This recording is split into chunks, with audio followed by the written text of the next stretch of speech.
we hear a lot about phishing, about malware, about bots, very, very common on the client side. Network attacks, we see a lot of DDoS attacks, quite a bit of actually layer 4 based DDoS attacks, where you try to exhaust the CPU resources or the memory resources of the back-end server. Port scanning, also very popular. Session-based attacks. This is now really more dealing with SSL vulnerabilities, which we've seen quite a bit here lately, I have to say, more than I would think. And then we get into application attacks, which is really more on the AWAF side, right, where we look at vulnerability exploits, we look at logic abuse, and we can also look at DNS attacks also, as far as within application attacks. And so this is just the landscape of the different threats that can occur from client all the way to application, to the backend web application.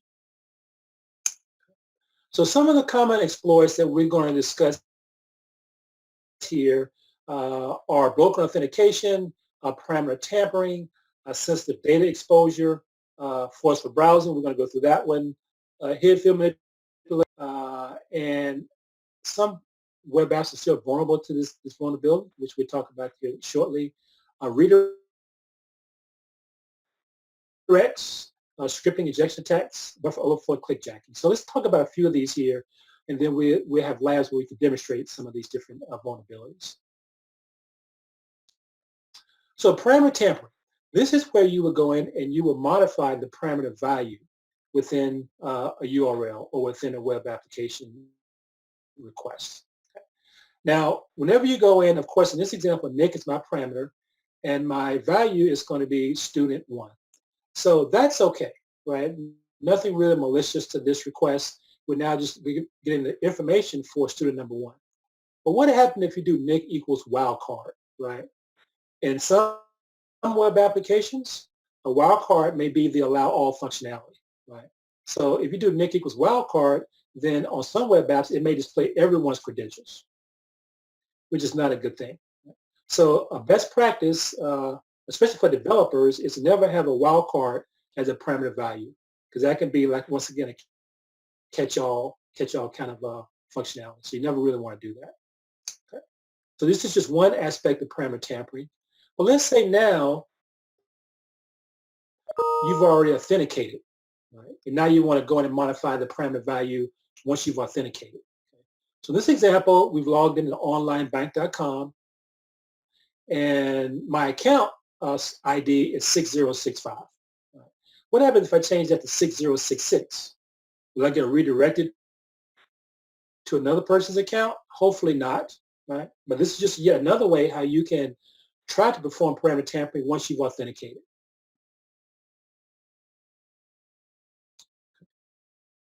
So data exposure. So this actually is done from user all the way to web application. Okay. Of course, we look at AWAF, advanced WAF, but there's also data exposure at the user side, right? Is SSL server verified? Or SSL certs valid? Are they coming from a trusted CA? They're not self-signed, right? Then you send a request into the cloud or the internet. Is that data encrypted? Right? Are we using strong crypto keys? Are we using triple dares? What are we using for our crypto keys, for our algorithms? Right? Then we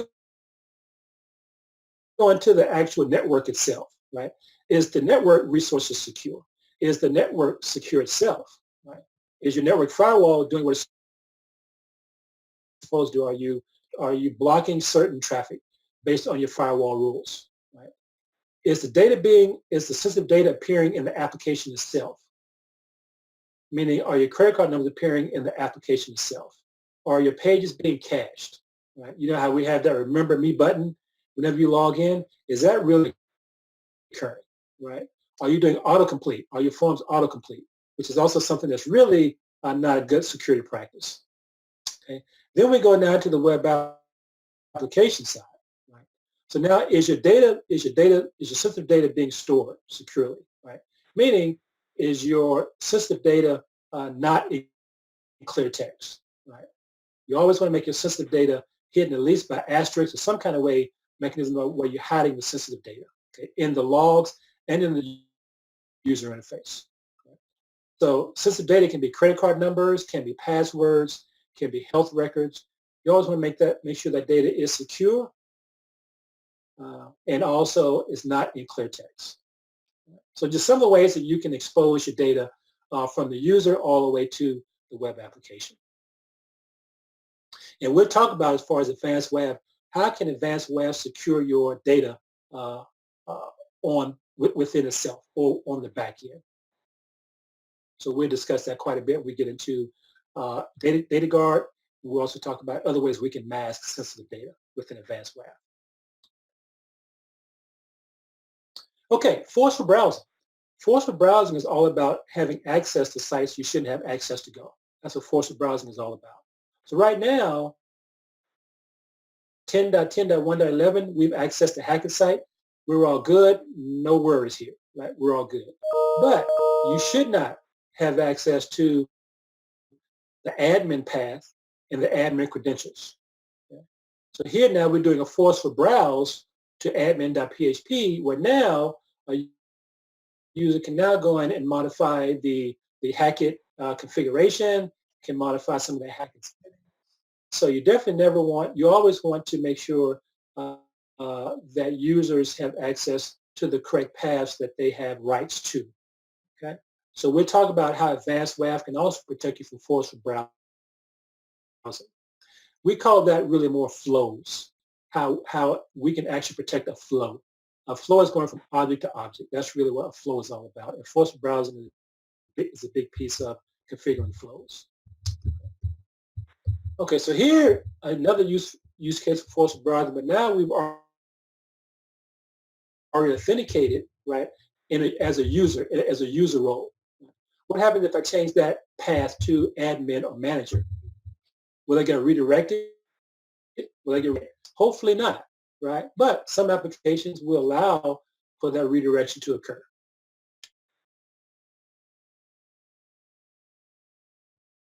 Okay, hidden field manipulation. I don't know if you guys remember, maybe 6, 7 years ago, maybe even 8, 9 years ago, actually, one of the, I think it's $10 actually, that was actually hidden field manipulation occurring. I think it was United Airlines actually where that actually occurred. So this is kind of how this works. So let's say, for instance, I go in and I want to purchase a tuner for 1,000 USD. If you go to your HTML source within that web form, that web page, you will see that there are parameters, like a price parameter, and the value is 1,000 USD. So you can view that using inspector tools.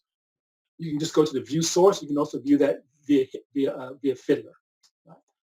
So what this person did, what they decided to do was try to go in and modify the price value, have that value reflect on the server side, and then anyone else trying to access the same parameter will then have that value that was modified by the client.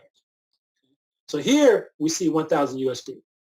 Let's say, for instance, I go in now and I use tools like Fiddler to go and change the price value to 1 USD.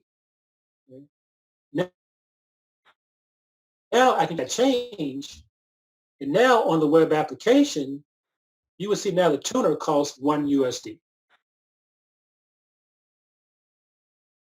Now, not many web applications really will allow you to do this now, but there are some homegrown applications that still support you changing fields, and that change will reflect on the backend server side, which will reflect on the web application.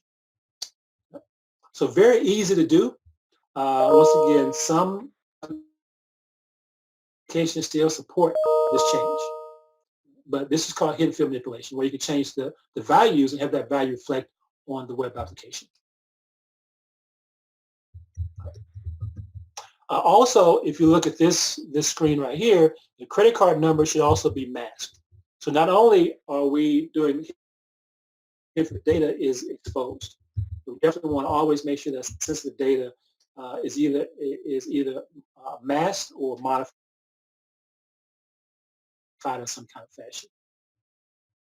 Okay, redirects. Here is one, guys, where if you click on a link, you get redirected to a site where an attacker can then go in and take control of your session and or your computer. My wife does this all the time. You send an email to her, it says, oh, click on this link right here. And she does it. Next thing you know, you may start seeing these things pop up, right? And she's like, honey, what happened? So, sorry, I'm going on a tangent here, but it happened recently, so that's why I'm kind of saying that here. But anyway, so this is saying that now if I click on this link, and by the way, if the IRS sends you an email, you know it's definitely some kind of scam. The IRS will never send you an email, first off. And it says to claim tax refund. Yeah, right. That would never happen via email. At least not in the U.S. It's something a little bit totally different. But here, I'm going to click on this link where it says here, click on the link. And now you may get redirected to an attacker site or an attacker portal. So now, once you've now accessed that attacker portal, or you send a redirect to the attacker portal, now the attacker now can have access to install malware, install any kind of malicious programs, or take control of that innocent user's computer. Okay. So once again, guys, be very careful whenever you click on links that you don't think is quite a safe link to click on. So Paul says IRS equals CRA. It would never happen. I like that. Okay. Okay, crossfire scripting attacks. This is one, guys, that we see done quite a bit in different fashions, right? But you can, with scripting attacks, you can deface sites, you can steal sessions, you can steal cookies, you can install malicious programs, all by doing scripting attacks. So here's one, guys, where someone's logged in to wackopico.com. Right? And here, if you look at the comments field, I have a script tag and then my script command. You definitely have commands in here that can say, you know what, go in, access that database, retrieve information from that database, and store that data in my portal or in my log files or somewhere off. One thing with Advanced WAF is if Advanced WAF sees the script syntax in a request response, by default, Advanced WAF will trigger a violation and or block that request. So Advanced WAF will always trigger violations when it sees the script syntax in a request or in a response. But let's say, for instance, now this is my script and my script command. If I click submit, then I'm going to execute that script. And so this is kind of how that will look. So once again, not malicious per se, but you guys kind of get the picture here where I can definitely go in and make this definitely very much more in a malicious kind of fashion, compromised kind of fashion. Injection attacks, also another one is very, very common, where we look for patterns. So a very common injection pattern is tick or 1 equals 1. Okay? If Advanced WAF sees that pattern or a tick as the first character in a request response, Advanced WAF will trigger a violation. Okay? Also, if Advanced WAF sees RM-RF, it will trigger a violation. So there's certain commands in syntax patterns that if Advanced WAF sees those patterns of syntax, it will then trigger a violation based on the attack signatures. So we're talking about attack signatures in much more detail tomorrow morning. So guys, here's one injection. This is just kind of showing you what I'm filtering on the last name Smith. Okay, so nothing malicious here. Everything's all good. But what happens if I put in my injection attack here? So just by putting in or true equals true or 1 equals 1, now if I execute that command, that filter, now the web application may send you back everyone's credentials that's stored on that web application. So once again, Advanced WAF will always trigger violations when it sees that string or a tick as the first character in a request or response. So guys, here is actually, credential stuffing, forgot. Credential stuffing. So here's yet another one where you use tools to go in and compromise a web application and then extract the username and password credentials and use those credentials to try to access a different web application. So this is kind of how it works. So an attacker goes in, compromises the web application, and then retrieves the stolen credentials. And that same attacker will then use those credentials to go in and then compromise a different web application by trying to log in, by trying to log into the web application by using one of these different user password combinations until one works. Now I'm going to talk about this functionality on Advanced WAF I think this is the third discussion, where we have a dictionary built into Advanced WAF that has a list of stolen credentials. And if we see any of those credentials being used in a request, then Advanced WAF would trigger a violation. So we'll talk about how Advanced WAF mitigates this functionality on Thursday. We're getting the credential stuffing, mitigation, and detection. But very, very common, very, very common. eBay was prone to this. Yahoo was also prone to this credential stuffing vulnerability.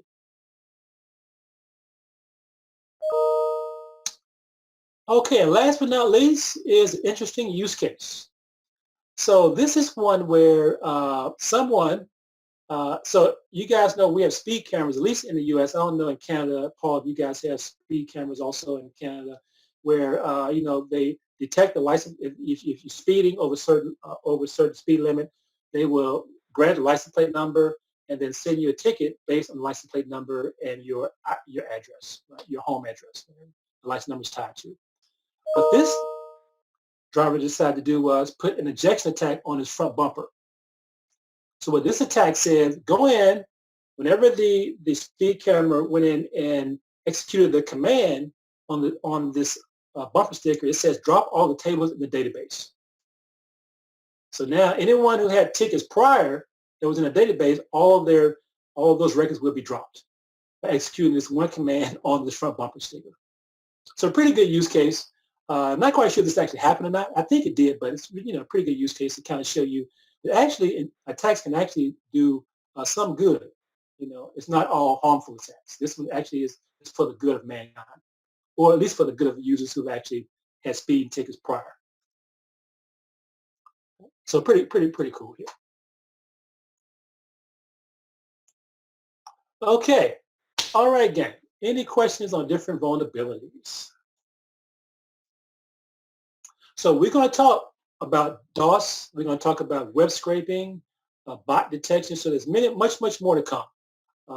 Cross-site forgery. So we have much more to come. These are just some of the more common ones that we see out in the field, but many more we would discuss as far as Advanced WAF is concerned.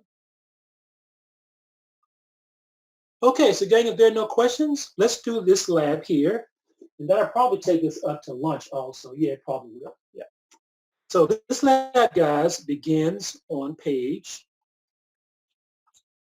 416 through 419. Okay. Now, one thing to know, guys, on this lab, if you turn to page 418, step number 19. So page 418, step number 19. The path, you're going to open up a browser to docs.faltarian.com/advancedwaf/v14.0. So change that .1 to .0. That's the correct path for the docs folder. So it'd be /advancedwaf/v14.0. From there, you will see the copy paste text file where you can do the testing for the credential stuffing attacks. Okay, so I think that would be it, guys. So let's do this lab, 416 to 418. Let's break for lunch after the lab. You guys, let's come back at 1 p.m. East Coast time. So another hour and 25 minutes from now, we will resume the session. Okay, so do a lab. Let's break for lunch, guys, and then we'll come back at 1 p.m. East Coast time.